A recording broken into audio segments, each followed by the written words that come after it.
So today we will discuss this chapter, that is a liquid in motion.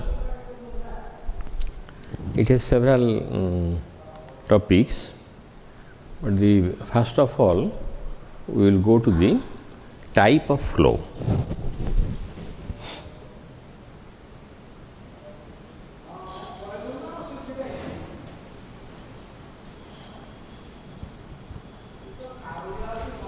Mainly two types of flows are observed. One is streamline flow,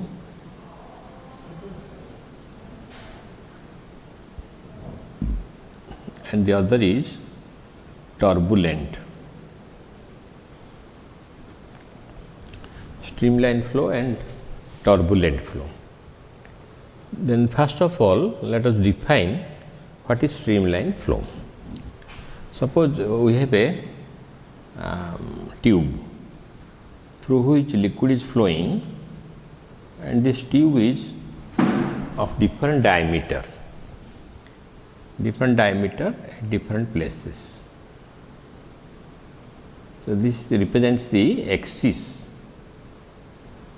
So for example, suppose there is A point.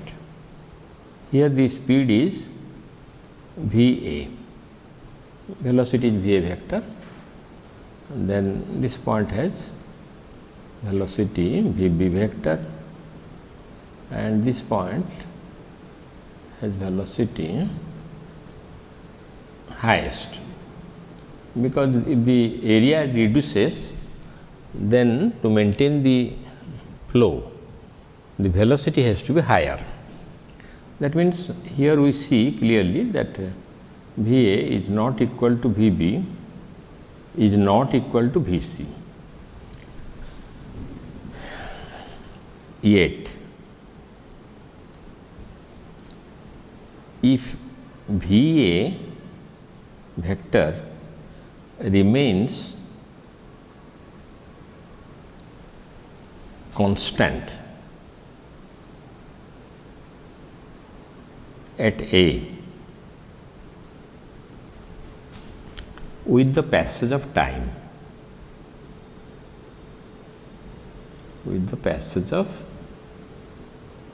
time,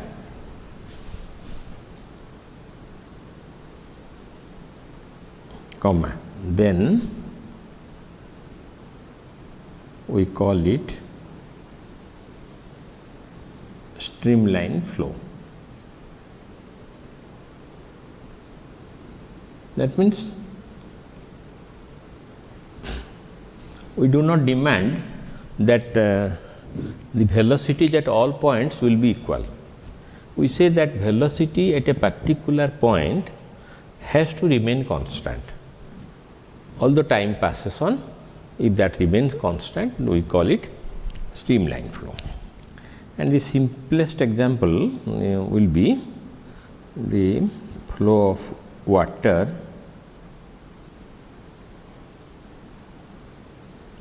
in a canal. You see, canal is not a tube, but still then we see that in canals the volume of water flowing at any cross section is constant. So velocity remains constant, although the canal may have turnings, but that remains constant. So this is called streamline flow. Then what is turbulent flow? One can argue that the flow which is not streamline is turbulent, but that is not a good definition. Turbulent means the velocity at a particular point changes with time. So if velocity changes with time, if velocity of flow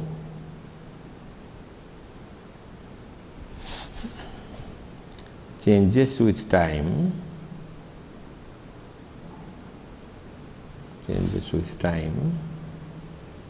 comma, then we call it turbulent flow.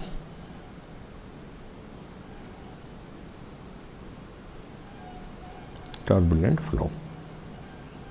So, example is just like this type of flow of water in a river during rainy season.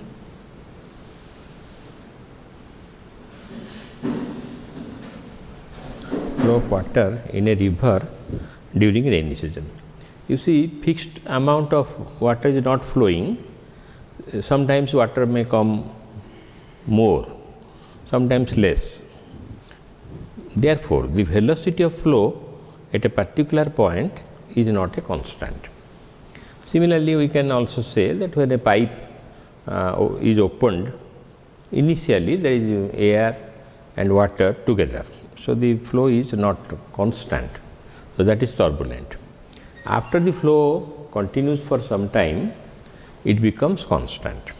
That is streamline flow. Then we come to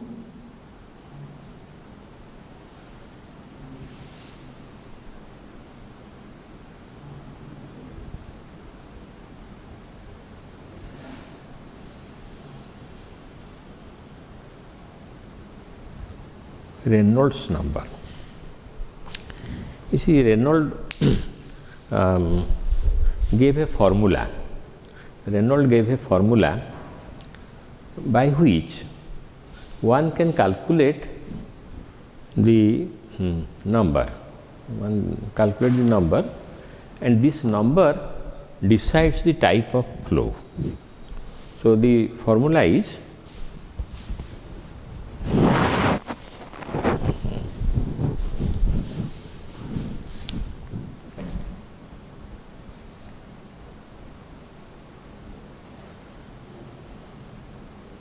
he gave a formula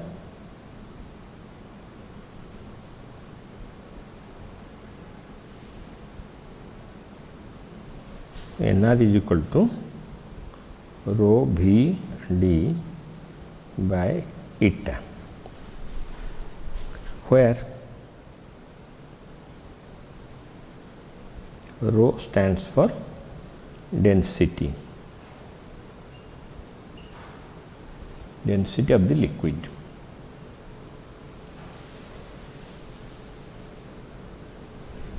Then V is speed of flow. Then D is diameter of the tube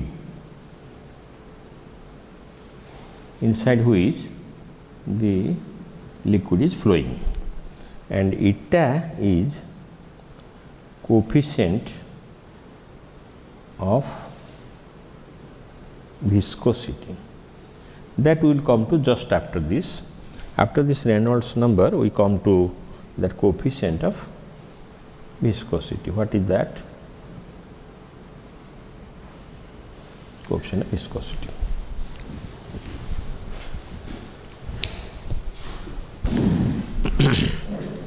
So, here what is the importance of this formula and how this formula helps us to distinguish between streamline and turbulent flow. So, first point is, if NR lies between 0 and 2000, comma, then the flow is streamline. The flow is streamline. So, quite a wide range is allowed, 0 to 2000 value. And second point is, when NR is equal to 2000, you see NR is equal to 2000 will be equal to rho V C d by eta, where Vc is called critical velocity.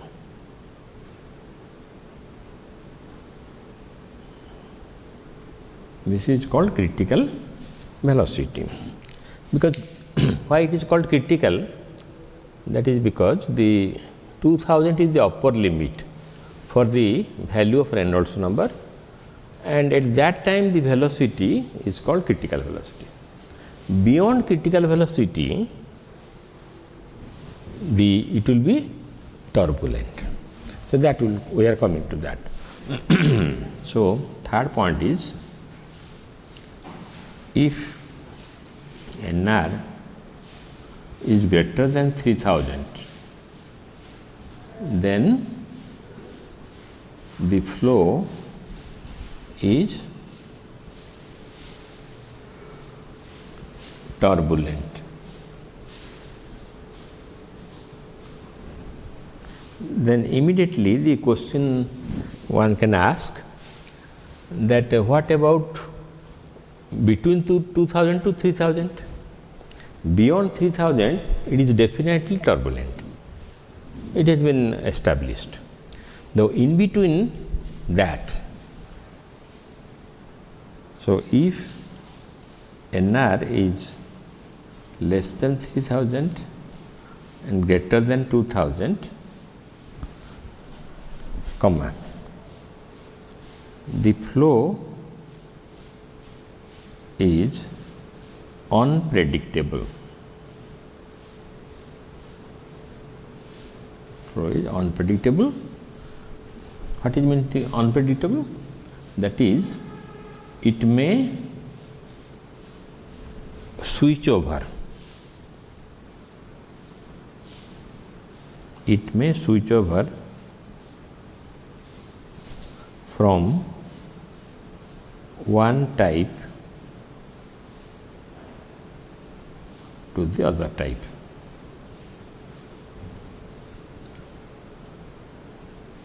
Just like say evening time, evening is neither day nor night. So, after evening it will be night, just before evening it was day.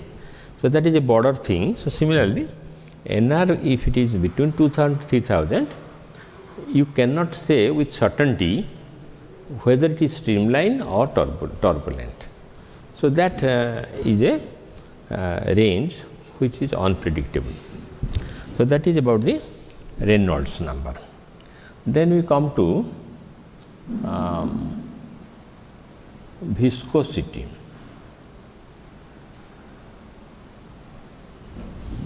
What is the meaning of viscosity?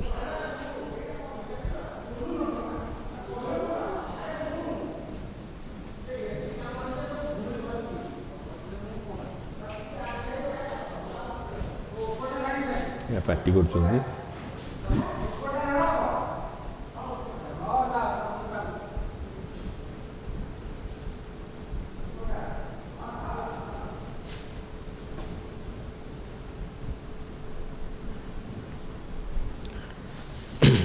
you see, it is also called liquid friction.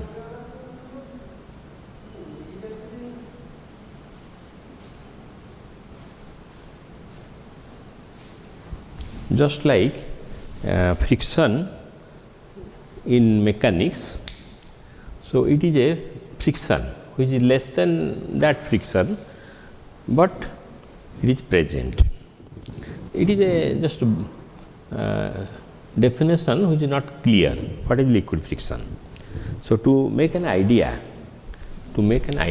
about this quantity, this property of the liquids, let us think of it is a cross section of a tube, inside which the liquid is flowing. You see, just at the contact points just at the contact points due to a property called adhesion property called adhesion, that is attraction between liquid molecule and the solid molecule of the tube. So, due to attraction of that, the velocity of flow is 0. You can see in also at the time of say rainy season, lot of water is flowing in a river, but just at the border, just at the bank of the river, the water flow is not very much, it is almost 0. So, this is 0, and at the middle, you see at the middle of the tube there is maximum, speed is maximum. In river also, at the middle of the river the velocity is maximum. Then what about the other places?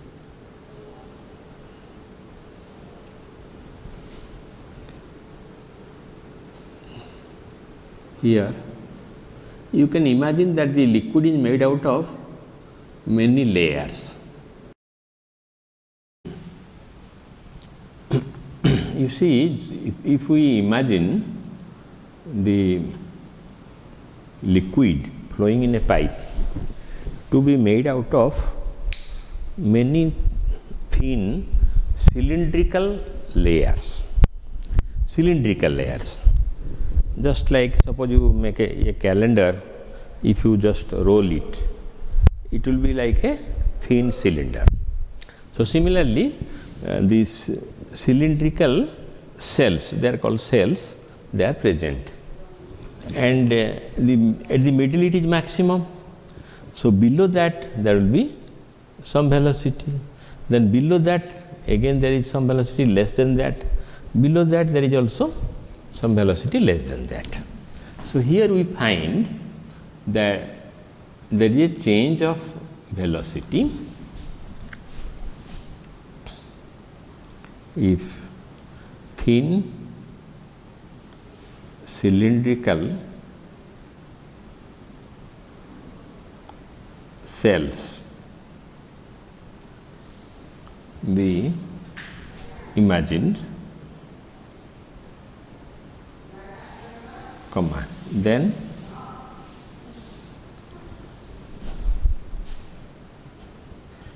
for a thickness delta x, the change in velocity, of course magnitude we say, is delta v. That is delta v by delta x has some meaning, and we call it velocity gradient.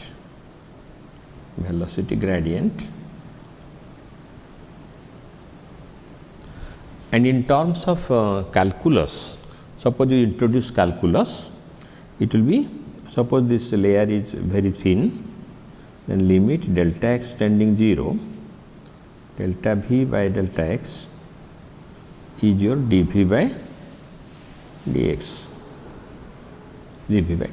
that is also velocity gradient. Delta v by delta x is same thing as dv by dx. So, there is a velocity gradient, that means change in velocity is possible between two adjacent thin layers. So, it is found that, it is experimentally found that it is experimentally found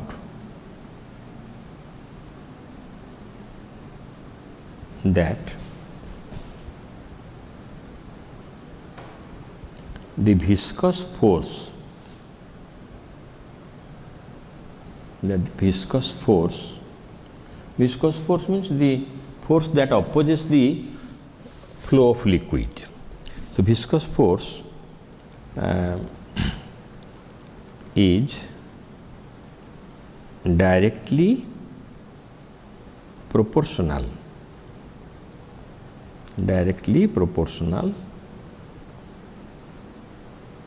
to number one point is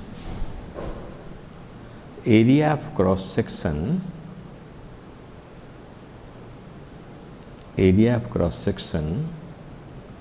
of the tube.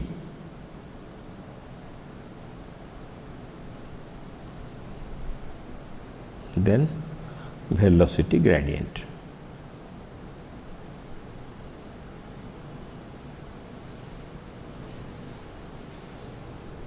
Then one may question why it is dependent on area, because you see if the tube is wider, then the number of thin cylindrical cells increases.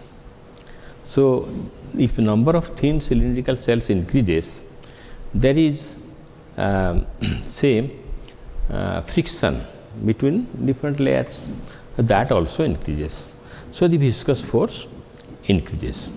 Then for velocity gradient, you see the type of liquid is important. Suppose it is water, the friction is less, but if it is a mobile flow is there in a pipe, then the change in velocity with small distance is more. So therefore the viscous force is more. Then question is, what is the definition of viscosity? You see the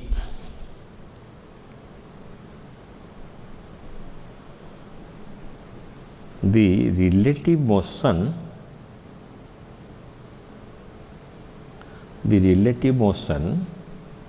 between adjacent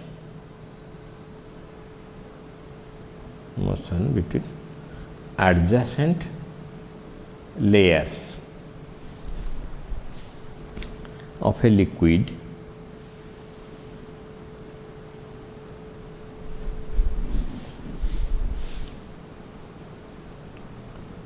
gives rise to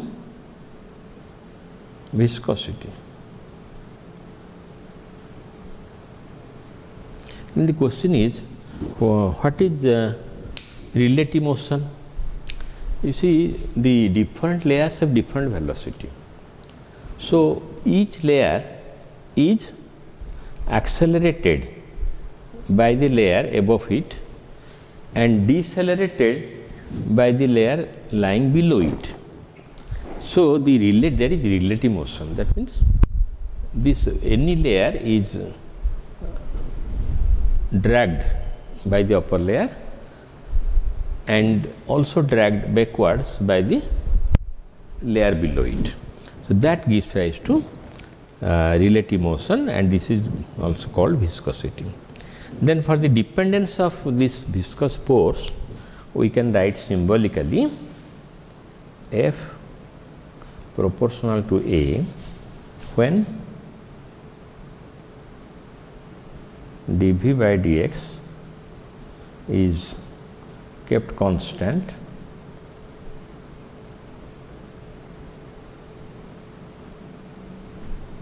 then F proportional to dV by dx when A is kept constant. These two variations, they are expressed like this.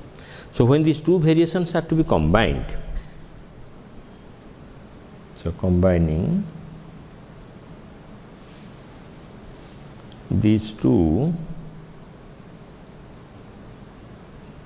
variations,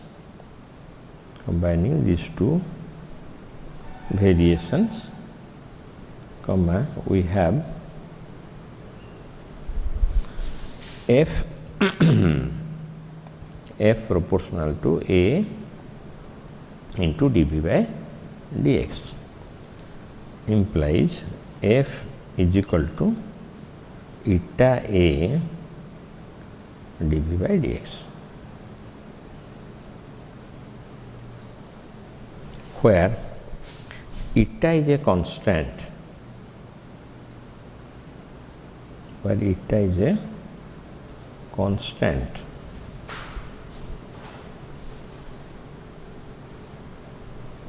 at a particular temperature,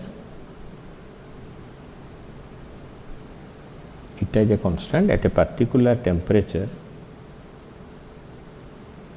for a specific liquid. That means this eta depends on temperature as well as type of liquid. So, how to define eta?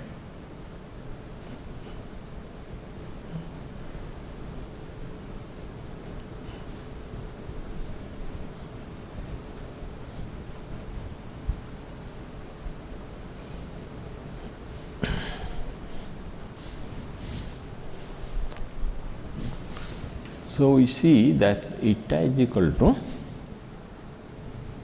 F divided by A dV by dx, that is eta is equal to F when A is equal to 1 square unit. If it is CGS, it is 1 centimeter square. If it is MKS, it is 1 meter square. A is equal to 1 and dV by dx is equal to 1 unit. So, if both of them become 1 or unity, we see that eta is equal to F. So, we can easily write the definition that coefficient of viscosity is numerically equal to the viscous force in a tube or pipe of unit cross sectional area having a velocity gradient of 1 unit maintained between different layers of the liquid. So, that is the definition of eta. And temperature dependence is expressed like this: eta theta is equal to eta 0 into 1 minus alpha theta, where eta theta is equal to coefficient of viscosity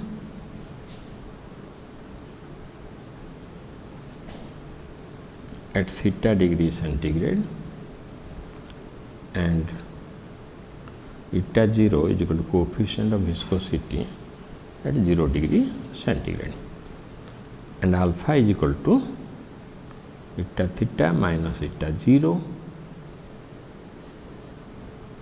No, it is eta 0 minus eta theta, because eta 0 is higher.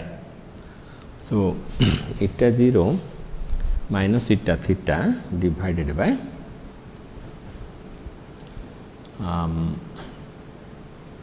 eta 0 and theta.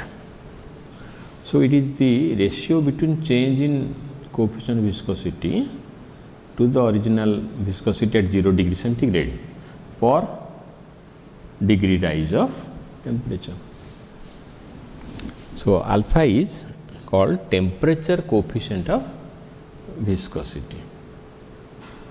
Temperature coefficient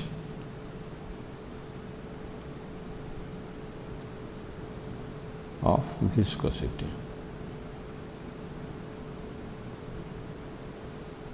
Temperature coefficient of viscosity. So, that is how we show that they are dependent. Then we come to the dimensions. Dimension of eta,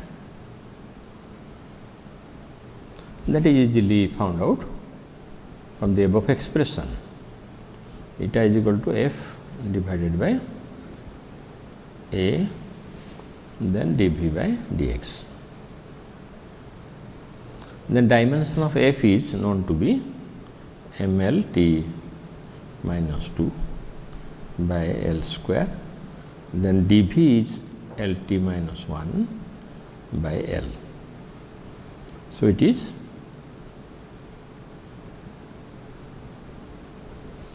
how much? M L minus 1, then T minus 1. So, this is the dimension of eta. Then the units of eta. First is say CGS unit. CGS unit will be, it is dyne divided by centimeter square, then dV is centimeter second inverse by centimeter. So, it is dyne into second by centimeter square, and such a big unit is written as poise. So, poise is the CGS unit for coefficient of viscosity. According to the scientist, that is Poiseuille. In honor of Poiseuille, it is given as poise. Then how to define poise? One may question how to define poise. You see, a coefficient of viscosity of a liquid will be 1 poise when one dyne of force is necessary to make the flow of liquid in a tube of 1 square centimeter area per second. So, that is your poise. Then come to MKS unit. MKS unit will be Newton into second by meter square, and that is called decapoise. And the question is, why we call it decapoise? Deca means 10 times. 10 times poise is your decapoise. Then why it will be 10 times? That is easily established. You see, relation between the units.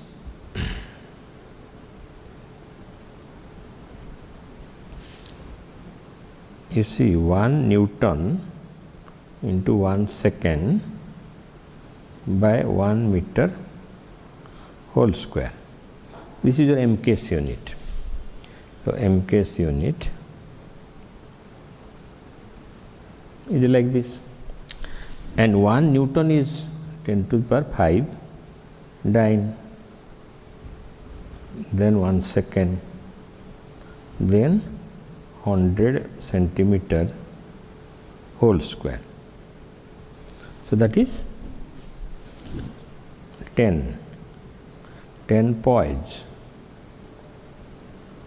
and 10 poise is 1 decapoise. So, we have established the relation between CGS and MKS units of coefficient of viscosity. Then we come to the next topic, that is called Stokes' law.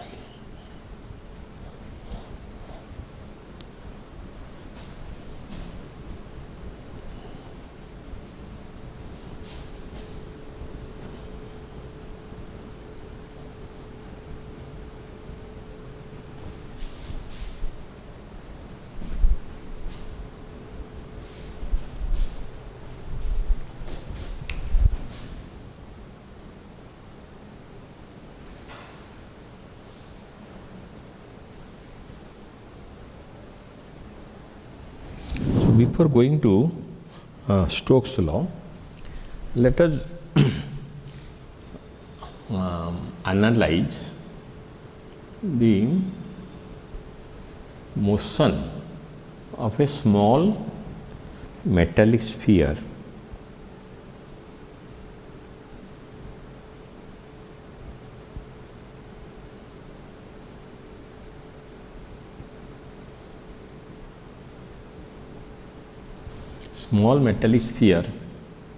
in a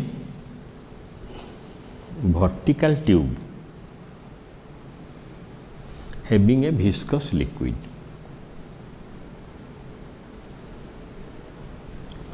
So, here suppose there is a viscous liquid like mobile or glycerin or castor oil, like that, not water, because water is viscosity is less.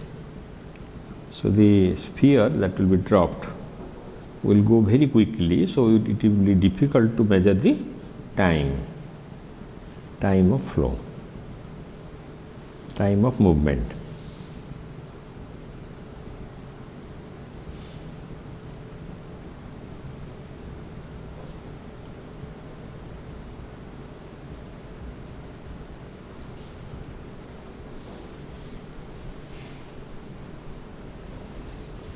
Suppose a sphere, metallic sphere is dropped. So, here the u initial speed is 0, just dropped. Then due to gravity, it will have a speed, say v1. Then after some time, after some distance, it is say v2. Then it is found that it is moving with v, and that same v continues v.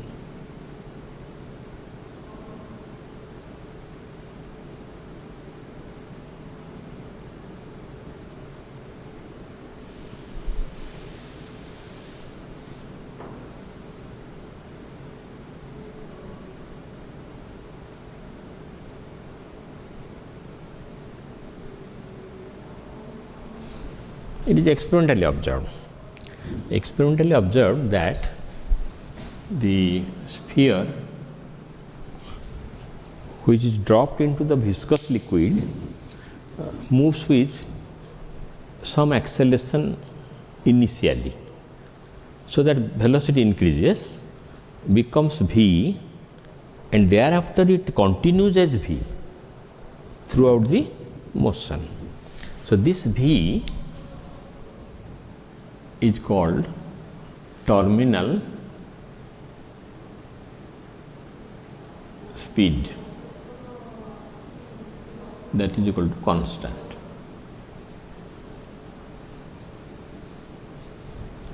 Then question is, why it will be constant? Because there is always gravity and the speed has to increase, but it is constant. So, that is explained. The motion of the small metallic sphere,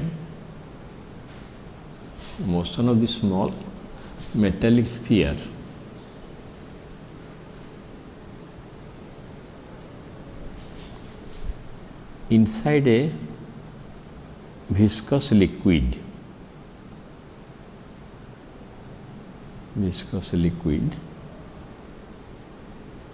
taken in a tall jar.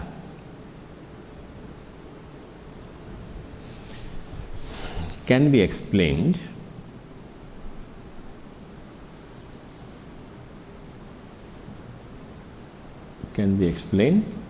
with the help of number one point is weight of the sphere. Weight of the sphere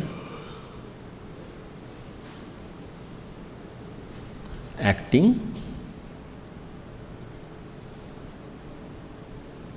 downwards.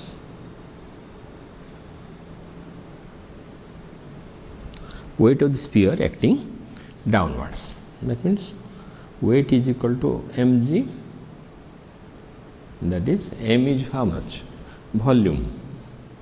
Sphere volume is 4 by 3 pi r cube.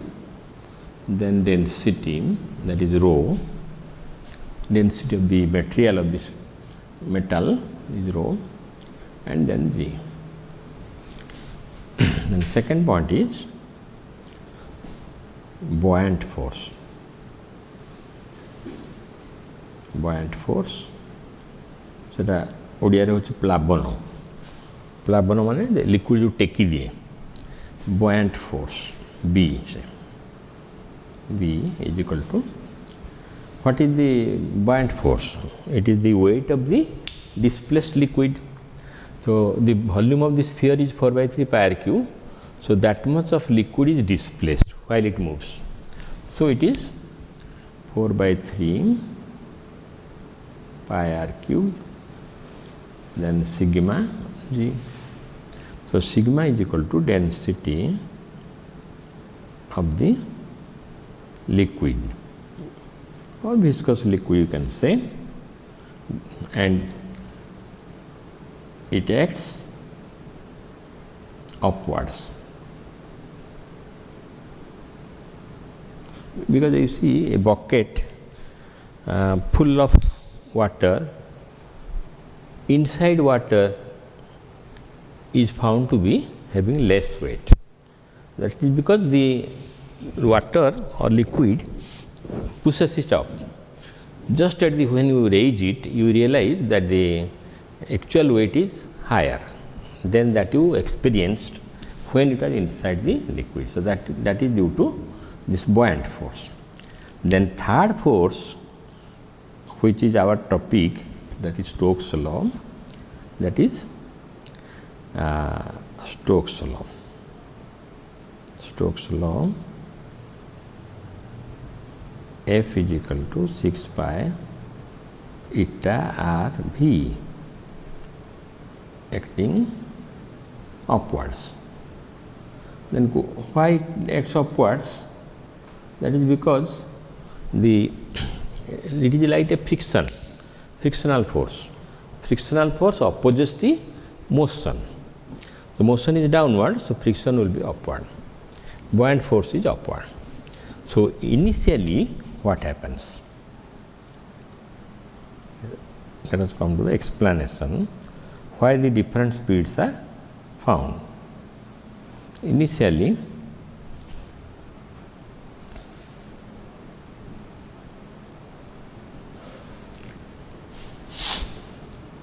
F is equal to 0, because 6 pi eta r v is u, so u is 0. So initially F is 0 and W is greater than B. Why W is greater than G? Because rho is greater than sigma. Rho is, say, steel ball. Steel ball is density 7.8 and this is, say, mobile. Mobile is 0.8 or 0.9 density. So it is greater. And in the laboratory that we do the experiment, rho is given as 11.3, that is lead balls. So lead balls are given in the laboratory because if they are black, they are clearly visible. So this rho is greater than sigma, so W is greater than B. Then what will happen? Net force is downwards. Net force is downwards and acceleration is there. Acceleration is possible. Hence, velocity increases. Velocity increases. So V1 is greater than then u, after u you get v1, then v2, like that. So, velocity increases. Then second point is, a time comes when w is equal to b plus f. That means weight is balanced by the sum of buoyant force and viscous force, because as velocity increases, this term also increases. So, F increases. So, W becomes B plus F. So, net force is now 0, because downward force is equal to sum of upward forces. So, net force is 0 and acceleration is 0, implies V is constant.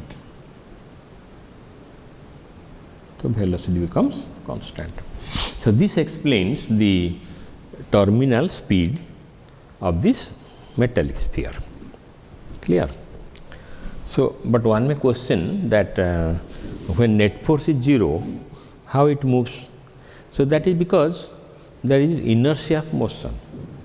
Since it has already started to move, it continues to move like that for some time. So, although net force is 0, acceleration is 0, but velocity is constant. Then we come to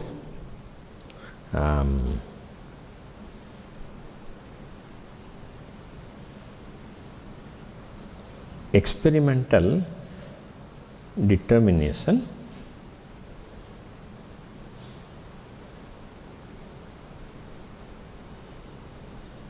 of eta in the laboratory.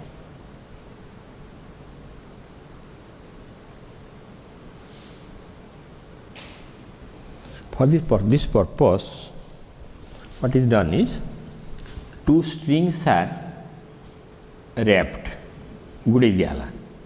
two strings are wrapped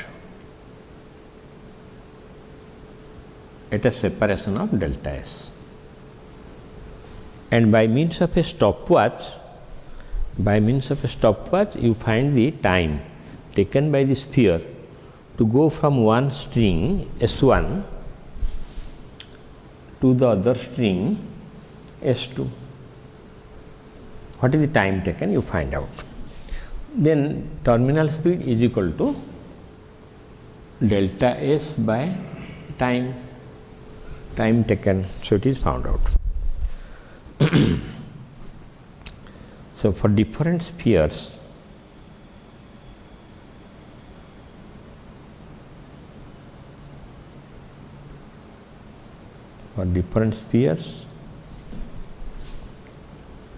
V is found out.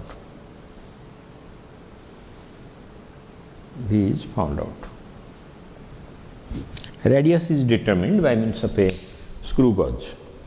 The radius is determined. So, the velocity is also found out.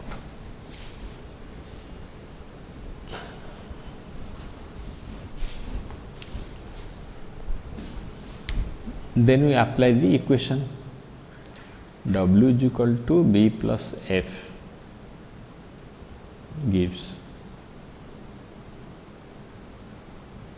4 by 3 pi r cube rho g is equal to 4 by 3 pi r cube sigma g plus 6 pi eta r v. So, if you take this to this side, it is 4 by 3 pi r cube, then rho minus sigma, then g is equal to 6 pi eta r v. So, from this you find eta is equal to 2 by 9 r square by v.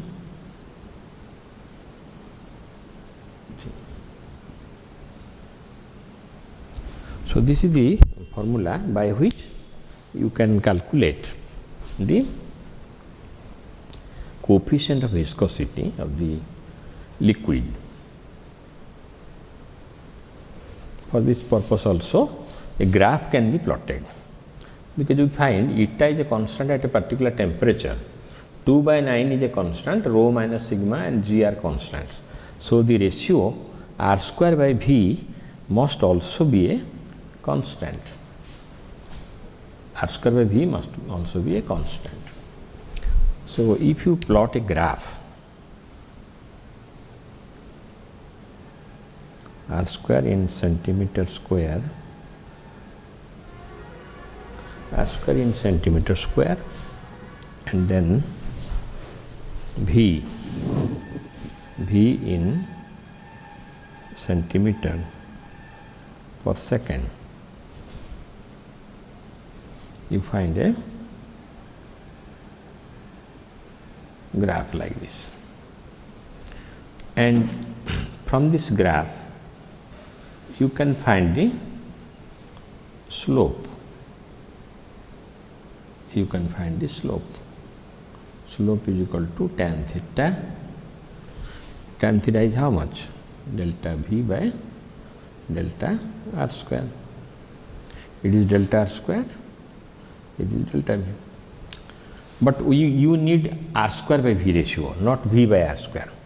So, your eta will be 2 by 9, 1 by slope, you take reciprocal of the slope, then rho minus sigma into g.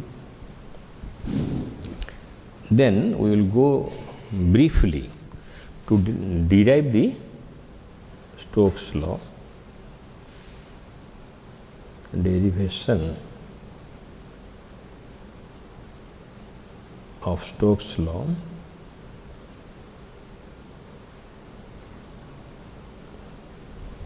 by dimensional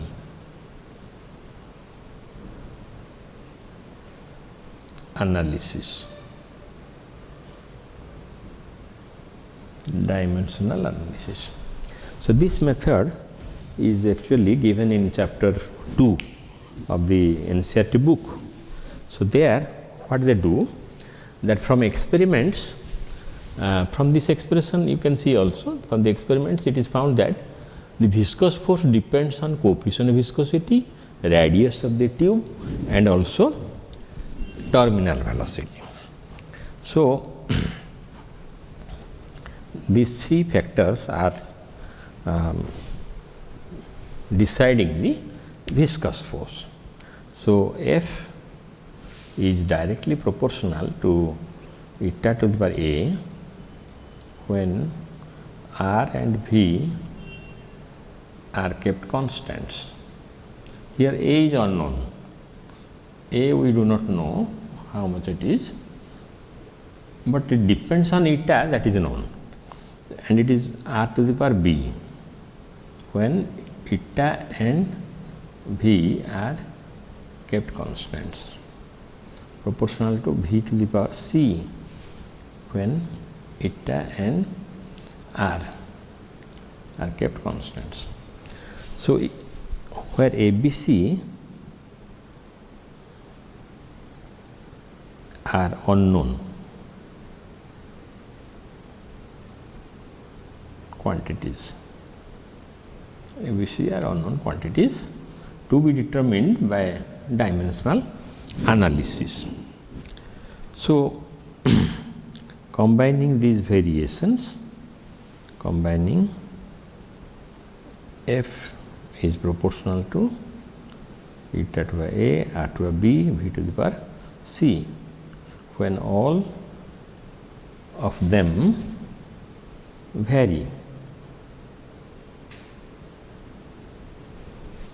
So, is equal to, so implies F is equal to eta to the power a some constant times the v to the power c, equation 1, where k is equal to constant. Then putting proper dimensions, MLT minus 2, force is MLT minus 2, then eta is, we have found out, to the power a, constant has no dimension, the radius is measured in by length, then speed is LT minus 1. So, it is now m to the power a, then L to the power minus a plus b minus plus c, then t to the power minus a minus c. So, in this equation, equation 2, if you compare both the sides, you find the values of a, b and c. Comparison gives a is clearly 1, then minus a minus c is minus 2. So, it is a plus c is equal to 2 and a is 1. So, c is 1, and if you put here 1 is equal to minus a plus b, then you get b is equal to 1 also. And if all these are used in equation 1, then what you get? Using these values in equation 1, you get f is equal to k into eta RV.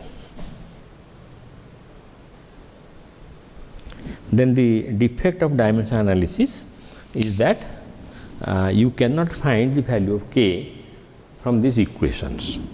You are to do the experiment to find all these values, and if you substitute all these values, k will be obtained.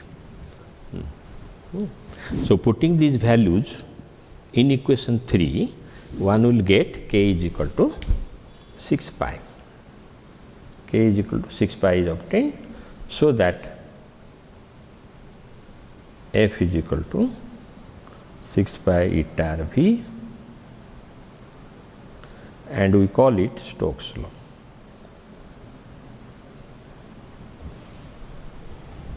Right.